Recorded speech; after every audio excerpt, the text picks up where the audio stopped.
My wife left me because her mother told her I would never amount to anything. She said I was a failure, unworthy of her daughter, and she convinced Marina to divorce me. They took everything from me in the settlement. The $3.8 million mansion I built with years of sweat and sacrifice. Gone. The life I thought I was creating for us. Ripped away as if it never mattered. 6 months later, when I was barely holding myself together in a run-down apartment, there was a knock at my door. A lawyer stood there with a black briefcase in his hand. He looked me straight in the eye and said, "Your ex-wife's father wants to meet you. He has something that belongs to you." I didn't know what to think. But when I saw what was inside that briefcase, my chest tightened, and for a moment I couldn't breathe. I never imagined my life would unravel the way it did. For years, I believed I was building something solid, something lasting. Not just for me, but for my wife Marina and the future we once dreamed of together. I was a construction man, not a man of fancy words or lofty promises. I worked with my hands, I managed crews, I made sure houses stood tall against storms. That was my pride. It was never glamorous, but it was honest, and it put food on the table. When I first met Marina, I thought I had found my partner in every sense of the word. She had this grace about her, a confidence that seemed untouchable. She was the kind of woman who could walk into a room and silence it without saying a word. I loved her instantly. But from the very beginning, I felt the sharp eyes of her mother, Dahlia Crestwood, studying me like I was an unwelcome guest in her home. Dahlia was a woman who believed in bloodlines, status, and reputation. To her, I was a worker in muddy boots, a man with rough hands, and nothing more. I remember one Thanksgiving dinner early in my marriage when I tried to tell a story about the house I was building for a young family. Marina smiled at me with warmth, but Dahlia cut me off with a cold laugh. "Marina," she said, turning to her daughter while ignoring me, "a man who spends his life hammering nails will never bring you the life you deserve. You should be careful not to waste your best years waiting for him to grow into something he cannot be." I swallowed my pride that night, forcing a smile and pouring myself more wine, but her words burned into me like acid. For a while, Marina defended me. She would tell her mother that she loved me, that we had a future. And I believed her. We bought a home together in California, and when the business grew, I poured every cent I could into making that place our sanctuary. Eventually, it became a mansion, worth nearly $4 million, sitting on a rise where you could see the ocean on clear mornings. Every brick, every plank, every stone was a piece of me. I told myself it was proof that Dahlia was wrong, proof that I could give Marina the life she deserved. But money and houses don't build love if poison is dripping in the background. Dahlia never stopped whispering into Marina's ear. Over the years, I noticed subtle changes. Marina started repeating her mother's phrases. "You work too much. Why don't we have more? You'll never be like the men Mother knows." I tried to brush it off, tried to remind her that we were building this life together, but her patience for me began to fade. My mother, Irene, saw it long before I did. She was a gentle woman, a church-going woman who always believed in hope. She would place her hand on mine and say, "Ethan, you are enough. Don't let that woman make you doubt yourself." My younger brother Caleb also warned me. "She's not standing with you, brother. A wife is supposed to be on your side, no matter what her mother says." I wanted to believe Marina loved me enough to fight for us, so I ignored the warning signs. The day the divorce papers were delivered felt like a punch I never saw coming. Marina stood in the kitchen of the home I built and told me it was over. She didn't cry. She didn't falter. She just said the words like they had been rehearsed. "Mother was right, Ethan. You'll never be more than a failed dreamer. I can't keep living like this." My knees almost buckled. I wanted to shout, to ask her how she could throw away everything we had built, but the look in her eyes told me the decision had been made long ago. The divorce hearings were brutal. Dahlia sat in the courtroom with her chin high, Satisfied as the lawyers tore apart my life, Marina walked away with nearly everything: the mansion, the savings, the cars. I was left with scraps, debts from the business, and a hollow chest that felt like it would never fill again. Walking out of that courthouse was the loneliest moment of my life. I remember standing on the steps outside, watching her drive away in a car I had paid for, while Dahlia's eyes met mine one last time. She didn't have to say a word. Her smirk told me I was finished. I moved into a small apartment after that. The wallpaper was faded, the pipes clanged in the night, and the refrigerator made a constant groaning sound. It was a far cry from the mansion where I used to watch the sun rise with a cup of coffee. Every corner of that apartment felt like defeat. I worked odd jobs to keep myself afloat, the kind of work that paid just enough to cover rent and keep me from going hungry. Pride kept me from asking Caleb or my mother for money, though both offered. I drank more than I should have, stared at the walls more than a man should, and wondered if Dahlia had been right all along. Those 6 months were the darkest of my life. The silence in that apartment was heavier than any noise. Every night I lay awake thinking about what I could have done differently, where I had gone wrong. Marina was gone, Dahlia had won, and I was left with nothing but memories of a life that felt like it belonged to someone else. I thought that was the end of my story. I thought I had been cast aside for good, but life has a way of surprising you, sometimes when you least expect it. The weeks after the divorce were filled with a dull ache that refused to leave. I woke up every morning in that small apartment and felt the same crushing weight on my chest. Some days I stared at the ceiling, wondering how I could have gone from owning a mansion by the ocean to sleeping on a sagging mattress in a room that smelled of mildew. The humiliation was constant, and it wasn't just about losing the house or the money. It was about losing Marina. It was about knowing she had looked at me, a man who gave her everything he could and decided I was not enough. The settlement had left me nearly bankrupt. The mansion, the cars, the savings, all gone. I tried to keep the construction business afloat, but I no longer had the resources to keep up with projects. Clients drifted away, sensing weakness. Some even whispered that Marina and her mother had been right all along, that Ethan Rourke was finished. It felt like the whole world was watching me collapse, and I could not stop it. Dahlia Crestwood did not miss her chance to twist the knife. One afternoon, as I was leaving the courthouse after finalizing the transfer of the mansion, she caught me in the parking lot. Her perfume hit me first, sharp and overpowering, and then her voice cut into me like a blade. I told Marina you would never amount to anything. You proved me right. Men like you always fall back into the mud where they belong. She turned on her heel before I could answer, sliding into her Blacktown car with the smugness of someone who had won a lifelong battle. I stood there, gripping my fists so tightly my nails dug into my palms. My blood boiled, but my voice caught in my throat. What she did not know was that her words played in my head every night. It was not just a victory for her, it was a curse for me. I could not silence it. The more I tried, the louder it became. You will never amount to anything. My mother, Irene, tried to comfort me in her gentle way. She would come by with casseroles, the kind she used to make when I was a boy. She would set them on the counter and say, "Ethan, a man's worth is not measured by his house or his bank account. It is measured by his heart." She looked at me with eyes full of compassion, but I could see the worry behind them. She was afraid the bitterness would consume me. Caleb, my younger brother, was less delicate. He walked into my apartment one evening with a six-pack and said, "You are letting them win. Dahlia gets stronger every time you sit here and drown yourself in self-pity.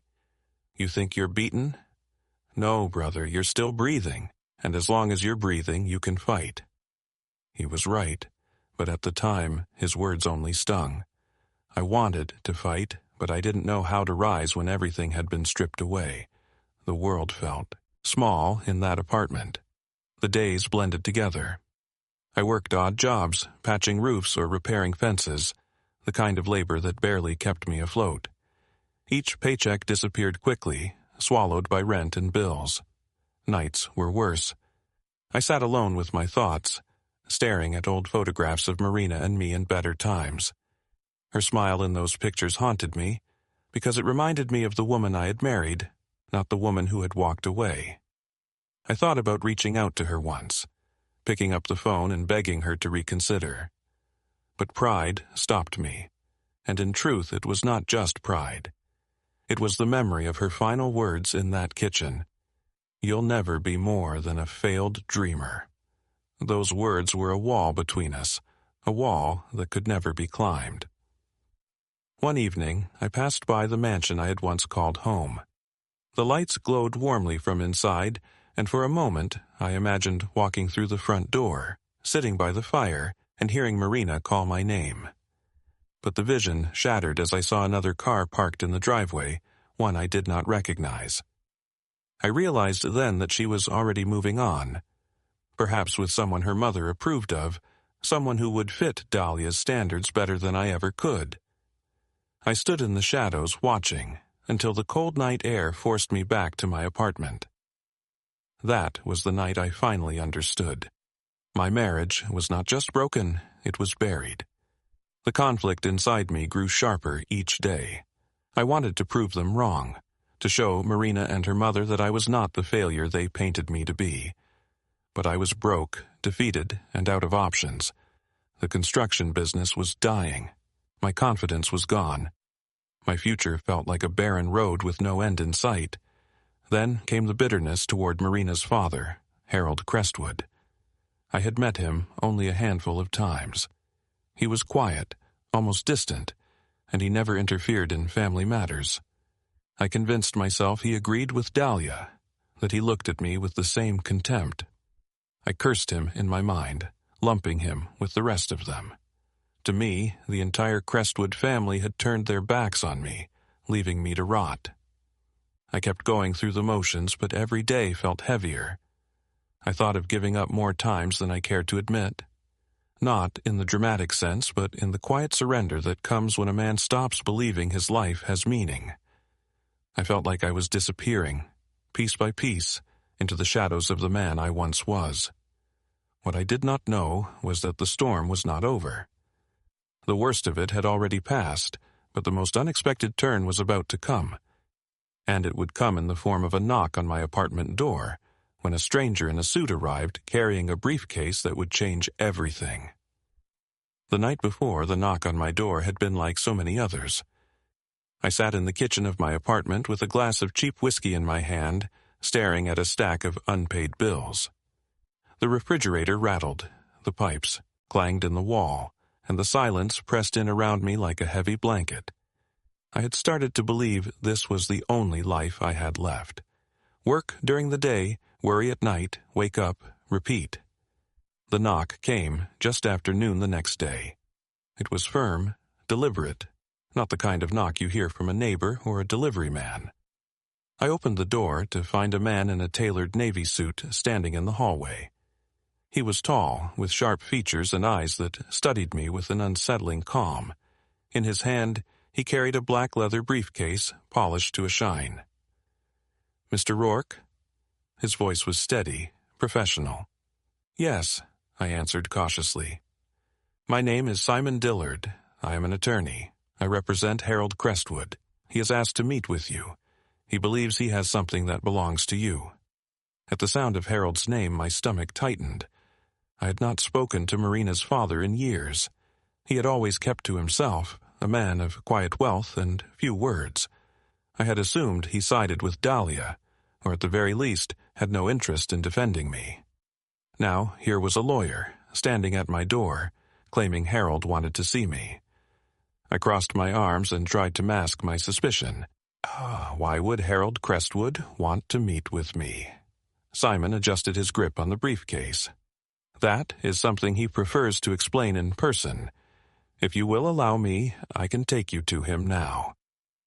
I looked around my apartment, at the stained carpet, the peeling paint, the empty bottles in the trash.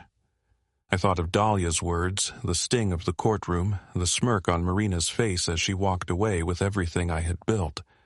My first instinct was to slam the door and send this man back to his employer. I had nothing left to give, no dignity to spare. But curiosity tugged at me. What could Harold possibly have that belonged to me? And why now, months after the divorce had already stripped me bare? I hesitated long enough for Simon to continue. Mr. Crestwood is aware of your situation. He understands what has happened. He insists on seeing you, and he asked me to tell you this. It concerns something important, something only you can understand. Those words landed heavy. Something only I could understand. I felt my throat tighten. Against my better judgment, I found myself nodding. Give me a minute. I grabbed my worn jacket from the chair and slipped it on. As I followed Simon down the hall and into the street, I felt a nervous energy rising inside me. It was not hope exactly, but it was the first spark of something different from the despair I had been drowning in. We rode in silence. Simon's car was clean and smelled faintly of leather. I stared out the window as we drove past the city blocks, the rundown shops and the busy sidewalks. My mind raced with questions. Did Harold want to chastise me for failing his daughter? Did he plan to humiliate me further? Or was this some cruel trick Dahlia had arranged to twist the knife once more? After nearly 30 minutes, we pulled up to a quiet street lined with oak trees. Simon stopped in front of a large brick house, stately but modest compared to the Crestwood mansion I had visited in the past. The house carried a sense of dignity rather than extravagance. Simon turned to me. "Mr. Crestwood is inside. He is expecting you." My palms were damp as I climbed the steps and followed Simon through the front door. The entryway smelled faintly of old wood and tobacco. I heard the faint tick of a grandfather clock from another room. My heart pounded against my ribs. Simon led me into a study filled with bookshelves and heavy furniture. At the center sat Harold Crestwood. His hair was silver, his face lined with age, but his eyes were sharp and steady. He rose from his chair slowly, gripping a cane, and studied me with a look I could not read. "Ethan," he said, his voice calm but deliberate. "Thank you for coming." I nodded stiffly, unsure of how to respond. "Your lawyer said you wanted to see me. I admit I am surprised." He gestured toward a chair opposite his desk. "Sit. There is something we need to discuss." I lowered myself into the chair, my body tense. Simon set the briefcase on the desk in front of Harold, then stepped back. Harold placed his hand on the case but did not open it right away. Instead, he looked me directly in the eye. "I know what my wife has done," he began. "I know what Marina has done, and I know what you have lost. You may think I stood aside and agreed with them, but that is not the truth." His words caught me off guard. I shifted in my seat, waiting, unsure of where this was leading. Harold continued, his voice firm. "I have something that belongs to you, something that was always meant to be yours. I did not intervene before, but I can no longer remain silent. It is time you received what you earned." My pulse quickened as he reached for the briefcase. The click of the latches echoed in the quiet room, and my eyes locked on the case as it slowly opened.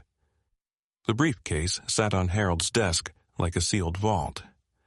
My heart pounded in my chest as he clicked the latches and slowly lifted the lid.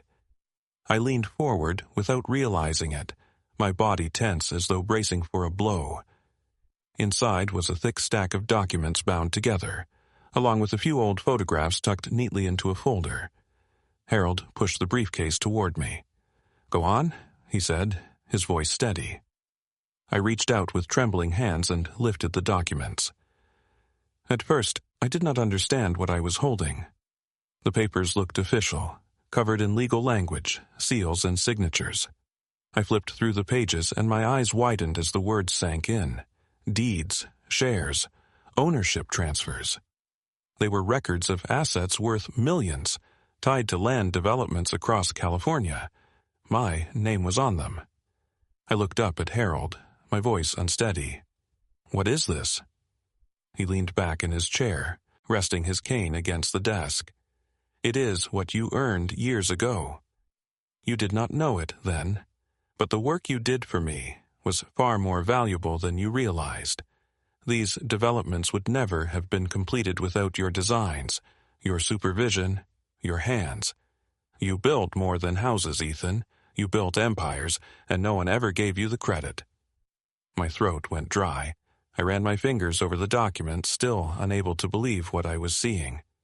Why are you giving this to me now? Marina and her mother made sure I walked away with nothing. Why would you step in after all this time? Harold's eyes darkened. Because I have watched silently while Dahlia poisoned my family. I have seen the way she twisted Marina, convincing her that money and status matter more than character. I stayed quiet because I thought it was not my place to interfere. But after the divorce, when I saw how far she went to destroy you, I could not stand by any longer. This was always meant for you, not for them. His words hit me like a wave. I tried to steady myself, but the room seemed to tilt. For months, I had been living with the weight of defeat, believing I was worthless, believing Dahlia's voice when she told me I would never amount to anything. And here was Marina's father, the man I thought had dismissed me as a failure, handing me proof that I was worth more than I had ever imagined.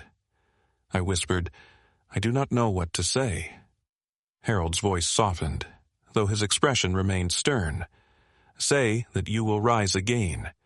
Say that you will not let their cruelty bury you. You have been broken, Ethan, but a man like you was never meant to stay broken. This is your chance to stand taller than ever before." Tears welled in my eyes. I had not cried since the day I left the mansion, but now the emotion was too strong to hold back. My hands shook as I set the papers down and covered my face for a moment, overwhelmed by the flood of relief, disbelief, and gratitude. I forced myself to look at Harold again. "Why me? You could have left this for Marina. You could have let Dahlia take it all. No one would have stopped you." A faint smile crossed his face, one that seemed almost sad. "Because Marina never understood what mattered, and Dahlia only ever wanted control. But you, Ethan, you respected me. You respected the work. When others saw me as a checkbook, you treated me as a man. You listened. You asked for advice. You built things with integrity, not shortcuts. I never forgot that, and I will not allow my legacy to pass into hands that do not value it." The room fell silent for a long moment. I sat there, staring at the documents, feeling as though the ground beneath me had shifted. For so long, I had been certain my story was over, that I had been reduced to nothing but failure. Now, in the span of minutes, my future had been rewritten. Harold broke the silence. "This is not a gift. It is recognition. You earned this. All I ask is that you use it well. Build again. Prove to yourself what I already know." I nodded, unable to speak for a moment. My chest swelled with a mixture of pride and determination I thought I had lost forever. I swear I will not waste this chance." Harold studied me closely, then gave a single nod of approval. "Good, that is all I needed to hear." Simon, the lawyer, stepped forward and began explaining the technicalities, the value of the shares, the process of transferring ownership, the immediate access to certain assets. His voice was calm and measured, but my mind was still reeling. Every word confirmed that this was real, that the weight in my hands was not a dream, but a second chance. As the meeting came to an end, Harold rose slowly with his cane. He extended his hand toward me. I stood and gripped it firmly, feeling the strength in his weathered palm. His gaze locked onto mine. "Do not thank me," he said quietly. "Prove me right." I left that house carrying the documents, my head spinning and my heart pounding. For the first time in months, I felt something powerful stirring inside me. It was not just hope. It was a fire, a drive to reclaim everything that had been taken from me, and to rise beyond what Dahlia and Marina ever believed possible. When I stepped back into my small apartment, I looked around at the peeling walls and the sagging mattress. I knew I would not be here much longer. I knew the life I had been clinging to was already behind me. In my hands, I held the key to a future I thought I had lost forever. When I walked out of Harold Crestwood's study carrying that briefcase, I knew my life would never be the same. For months, I had been living in defeat, believing the lies that were spoken over me, letting them shape my sense of worth. But in a single afternoon, Harold reminded me that worth is not handed down by others. It is earned by the way a man lives and the way he treats people. I went back to my apartment and spread the documents across the small kitchen table. For hours, I read every word, letting the reality sink in. These were not scraps. These were opportunities, assets that gave me the means to rebuild. But more important than the money was the validation that I had mattered, that my work had value, and that my life was not defined by Dahlia's contempt or Marina's betrayal. The first thing I did was call Caleb. He answered on the second ring, his voice full of concern, as it always was since the divorce. "You holding up, brother?" I laughed, a sound I had not heard from myself in months. "Better than you think. I just left Harold's house. He gave me something I never expected." Caleb drove over that night. When he saw the papers, he shook his head in disbelief, then clapped me on the shoulder so hard my glass of water spilled. "I told you, you weren't done. You were never done." His words filled me with strength, and for the first time in a long while, I felt proud to look my brother in the eye. With Harold's support and the assets he handed me, I started again. I reopened my construction business, this time with new resources and a deeper determination. The first projects felt like redemption. Every nail hammered, every beam lifted, every wall set into place reminded me that I was not a failure. I was a builder, and I always had been. My crews saw it too. They noticed the fire in me, the drive to lead, and they followed it. Within a year, my company was thriving again.